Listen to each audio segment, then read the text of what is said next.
کسی نے سوال پوچھا ہے، میری جماعت میں 3 رکعت چھوٹے سلام کے بعد پہلی رکعت کے بعد مجھے یہ یاد نہیں آ رہا کہ میں اتحیات میں بیٹھا تھا یا نہیں، کیا مجھے دوبارہ نماز پڑھنی ہوگی؟ اور اکثر ایسا ہوتا ہے کہ اتحیات میں بیٹھا تھا یا نہیں تھا یاد نہیں رہتا، یہ پتہ نہیں جماعت میں کیسے کریں۔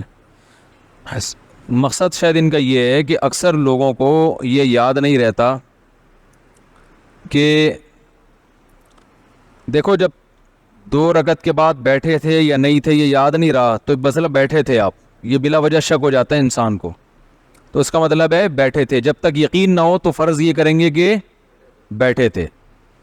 البتہ یہ شک ہوتا ہے بعض دفعہ کہ رکعتیں 3 ہیں یا 4 ہیں، میں نے 3 رکعتیں پڑھی ہیں یا یہ میں ابھی تیسری میں ہوں یا چوتھی میں ہوں، یہ تو میرے ساتھ بھی بہت ہوتا ہے،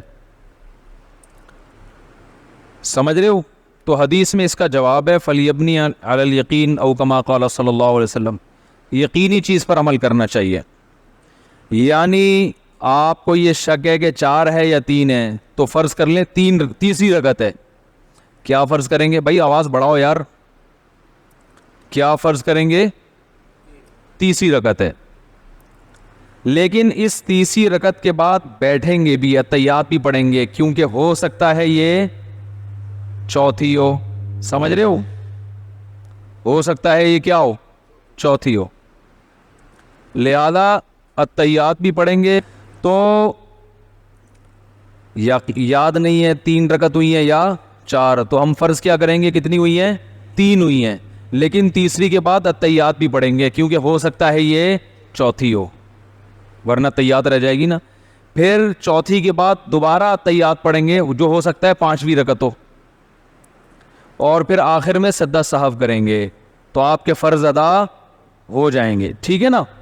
اس طرح سے تو یہ طریقہ ہے۔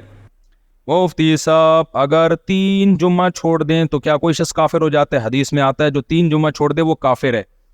حدیث کا مطلب ہے کہ اس کے دل پہ اللہ مہر لگا دیتے ہیں، کیونکہ مسلمان جیسا بھی ہو جمعہ نہیں چھوڑتا کبھی بھی، 1 جمعہ چھوڑ دیا، 2 جمعہ چھوڑ دیا، 3 جمعہ، تو اس کا مطلب کفر کے قریب پہنچ گیا۔ اب اس کے دل سے اللہ اسلام کے جو شاعر ہیں ان کی عظمت ختم کر دیتا ہے اللہ تعالیٰ۔ اور ہم نے دیکھا ہے جو لوگ جمعہ بھی نہیں پڑھتے ہیں نا وہ پھر بالکل ہی ایک دن آتا ہے کہ مرتد ہو جاتے ہیں وہ۔